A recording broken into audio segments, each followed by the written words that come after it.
Hello, everybody. Very happy to present to you the progress we've made at Homology Medicines. Very happy to be here with you virtually.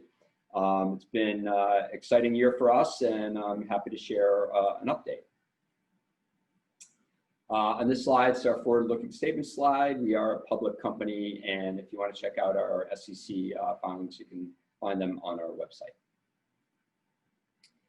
So here at Homology, you'll find a team that's very dedicated to the mission of finding cures for rare genetic disorders. And it's something that we use as the touchstone of the company, something that motivates us all. Many of us have been in this field for 20 plus years. And now with the technology that we have here at Homology, the potential to go after cures for these diseases is extremely exciting for us and the patient community. So really, Homology's platform, we feel, is highly differentiated. It's based on a family of 15 novel AAVHSCs that can do either in vivo gene transfer gene therapy or nuclease-free gene editing. And this gives us the ability to go after a number of diseases. We are a clinical stage company with an extensive pipeline that we'll go through. And as I mentioned, a lot of experience here. A number of us have been involved with the launch, commercialization, and the development of drugs that are now in the market helping patients with rare genetic disorders. We have our own internal manufacturing capability at the commercial scale and process. It is now at the 2,000 liter process, and very much, I think, one of the best in the business in terms of manufacturing. We have broad IP, composition of matter, as well as methods of use. And so we feel with this platform, we launched this company about 4.5 years ago with a goal of really getting into the clinic with an initial indication, and that's PKU, which we'll talk about in a few moments. So just really to kind of show you the technology graphically, it's a bimodal technology. On the left-hand side of the slide, it's your classic gene therapy approach, where the capsid, which is represented by this hexagon, is encapsulating the DNA construct with ITRs flanking the promoter, which is constitutive promoter, as well as your corrective gene. This the vector allows entry into the cell and into the nucleus. And then you have the unpackaging and development of an episome, where you get transcription, translation, and the production of the correct version of the protein that you're missing. And so this has been around now for 30 years or so. It's being perfected still as we speak, but it's done some amazing things in patients, as you know. On the right-hand side is this gene editing modality, which is non-nuclease based. And this really leverages the ability of these vectors to mediate homologous recombination, which is a naturally occurring DNA repair mechanism, which is highly specific, very little to no off target. And it packages a cDNA construct that consists of the ITRs, but also homology arms to the left and to the right of the corrective gene. So there's no promoter here. And those homology arms are perfectly complementary to the region in the chromosome where you want to get strand exchange. So you can flip in the correct gene and flip out the mutated gene. Here you're making a permanent correction to the cell that should be carried down to daughter cells upon replication.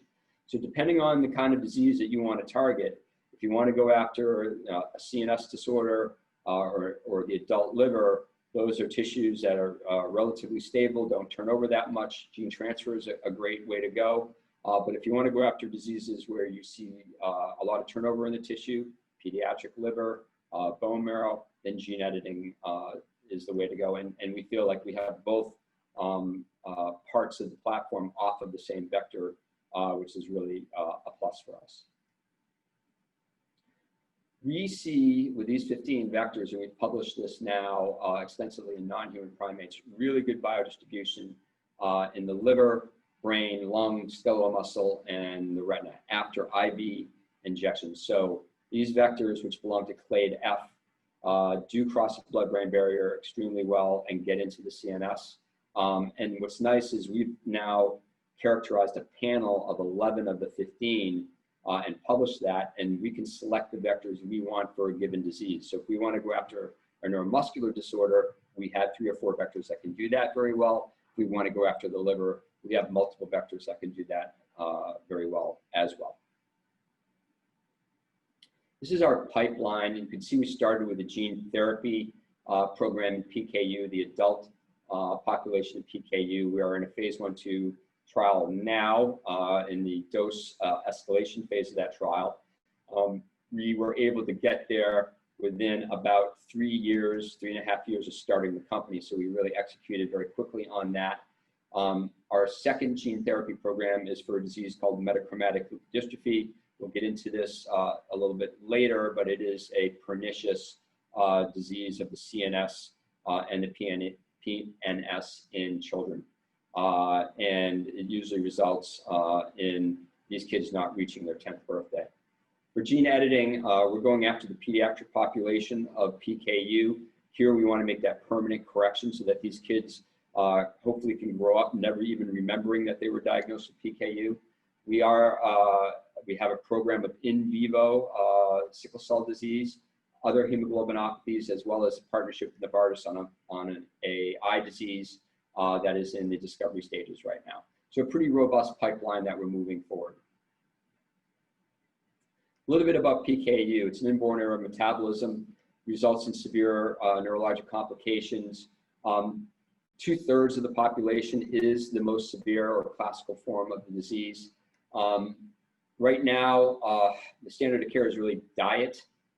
It's got pretty poor compliance, therefore leading to very high phenylalanine levels, which is toxic to the CNS.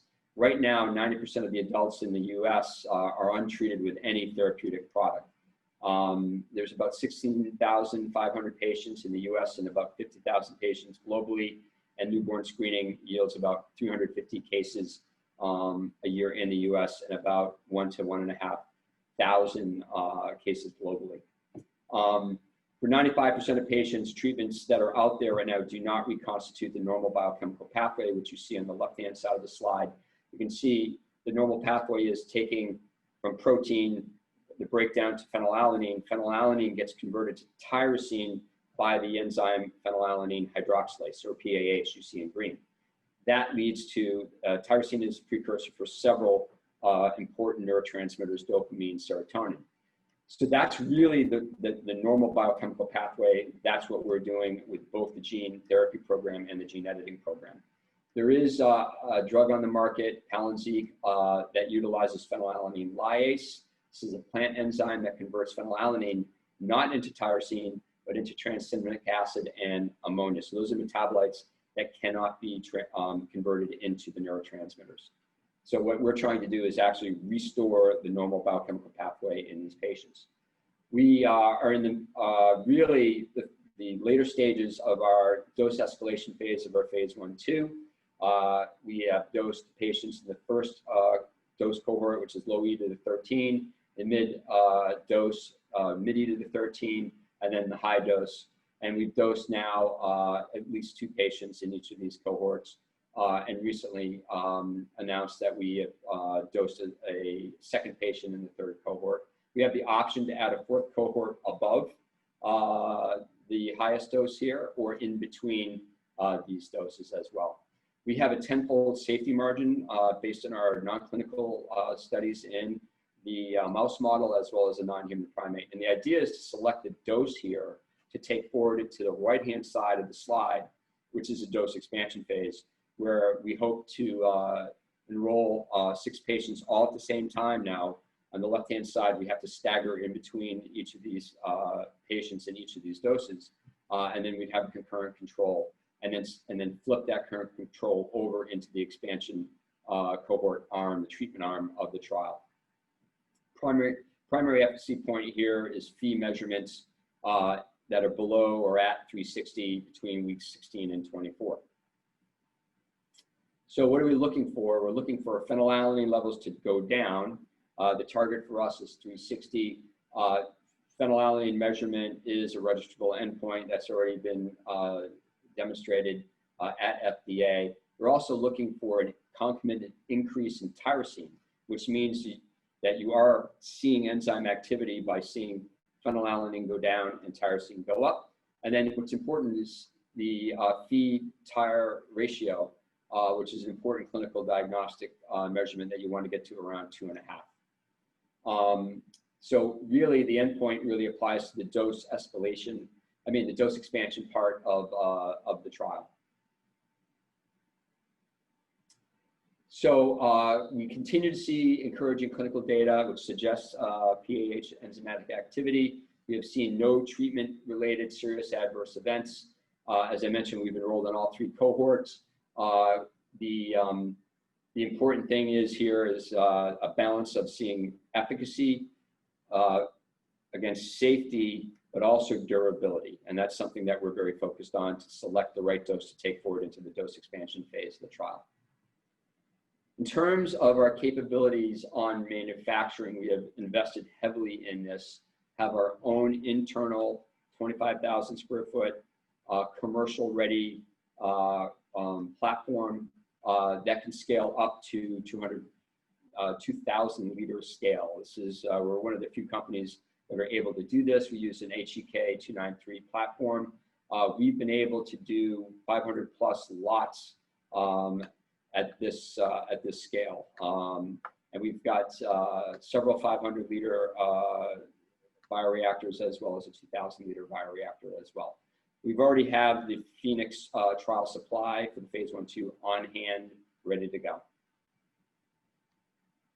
Really what we wanted to do here is demonstrate the difference between our vectors, the AAVHSCs as we call them, because they're isolated from hematopoietic stem cells, versus AAV5, which is a vector that's been used in the Heme trial by BioMarin. And if you look at the low dose here, and the low dose is what we're calling, this is our minimal efficacious dose, which is the mid-E12 range in the PKU mouse model. You can see after 1 week, we normalize phenylalanine very, very quickly.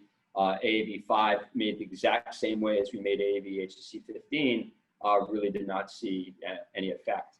At the high dose, which is actually the starting low dose for our trial, again, you see normalization with our vector, and you see some reduction with AAV5, but does not get you down to the 360 level. So we really do feel, and it's been shown actually by others, that the tropism for the liver of our vector is superior to that of AAV5. In terms of our HMI-103 PKU gene editing program, this is in late IND enabling studies as well. And we've been able to use a humanized liver model, so where you have a mouse that has 75% of its liver as human hepatocytes, and basically show with a level of editing that's between 6.2 and 6.9%, you can achieve mRNA levels that are on par with the murine ENU2 PKU mouse model. So if you look at a murine construct of gene therapy and look at the mRNA made, it's about 40%, and that is on par with the human construct. So that's very indicative that we have the level of editing that should lead to normalization of mRNA and normalization of phenylalanine. So with different orthogonal methodologies, we've been able to show that we have de novo mutations, that there's none of those introduced. We do not have any inverted terminal repeats. So this editing process is as advertised, very specific with no off target. Turning the page to metachromatic leukodystrophy, this is a disease, as I've mentioned, is extremely difficult on families and kids. It's got a prevalence of 1 in 40,000, and the protein missing here is sulfatase A. And the idea is to put that back, and you can see here on this slide in the upper left-hand corner, normalization of ARSA levels and the ARSA knockout. You can see in the immunohistochemistry, you can see good biodistribution throughout the brain of the enzyme after IV administration. And then you can also see from a functional point of view, a reduction in LAMP1 staining, which means you're seeing a reduction in sulfatide levels. And then when you measure sulfatide, you can see normalization of sulfatide after 28 weeks post-dose. So the MLD program is in late IND enabling and not too far from the clinic as well. And we're very excited about portfolio and the progress that we've made this year. And we hope to continue to see that progress as we go along. And we're working hard on behalf of our patients and our families. And so on behalf of Homology, thank you guys very much for listening.